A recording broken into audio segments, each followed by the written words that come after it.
Excellences, Monsieur le Premier ministre de la République du Niger, Excellences, Monsieur le ministre de la Justice, garde des Sceaux de la République du Niger, président entrant du Conseil des ministres de l'OHADA, Monsieur le secrétaire permanent de l'OHADA, Messieurs les présidents des commissions nationales OHADA du Niger et du Mali, Mesdames et Messieurs.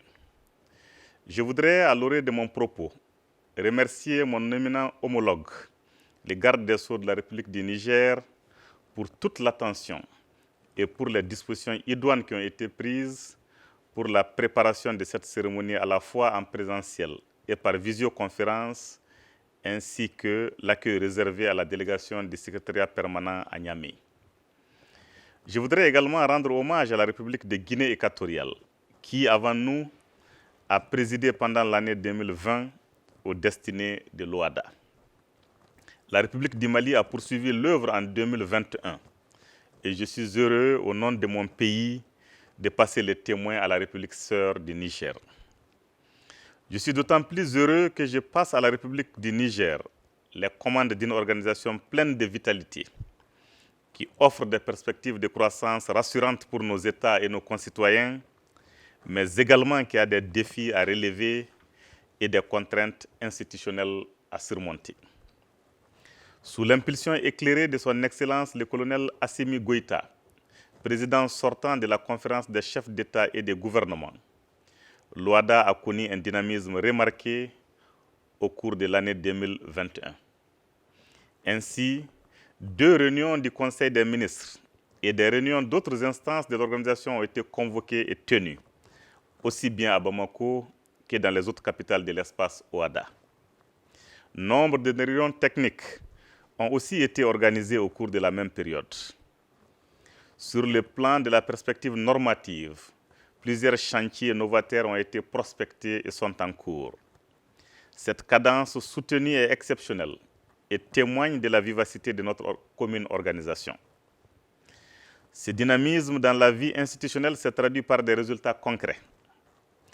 Sans prétendre à l'exhaustivité, j'évoquerai entre autres la finalisation en cours pour le plus grand bien de nos économies et de nos États du projet d'acte uniforme sur les conflits de loi et la circulation des actes publics, l'étude exploratoire sur les transactions électroniques, la révision de l'acte uniforme portant sur les procédures simplifiées de recouvrement des créances et les voies d'exécution, les modélisations contractuelles, la mise en place de la stratégie du marché de l'arbitrage, les rapprochements OHADA-Union africaine dans le cadre de la ZLECAf et les projets de textes relatifs à la comptabilité des entités à but non lucratif qui vient combler un vide juridique dans notre espace juridique intégré.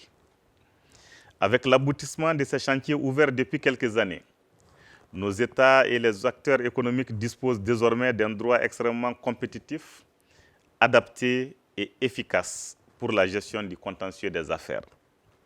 Je mentionnerai en outre la question cruciale du financement de l'OHADA, les relations avec l'IEMOA et les retards accusés dans les paiements à bonne date des contributions des États membres au budget de l'organisation.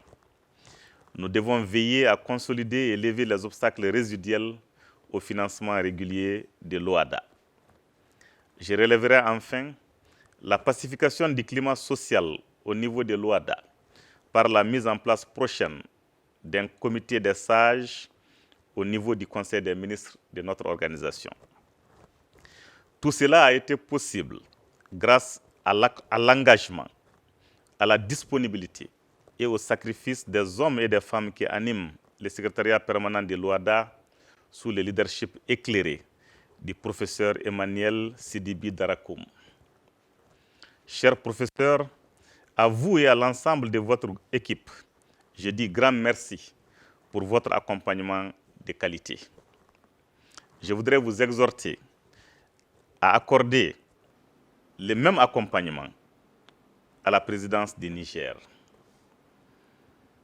Excellence, Monsieur le Premier ministre, Excellence, Monsieur le ministre de la Justice, garde des Sceaux, président entrant du Conseil des ministres, Mesdames et Messieurs, je ne doute pas que sous la présidence éclairée de la République du Niger, l'OADA saura accomplir les nouveaux progrès qui s'avèrent nécessaires à la consolidation de son rayonnement, à l'accompagnement continu de la croissance des économies de nos États et à l'amélioration du quotidien de nos populations. Je présente mes sincères et vives félicitations à la République du Niger et lui souhaite plein succès pour la présidence de l'OADA au cours de l'année 2022. Je vous remercie de votre aimable attention.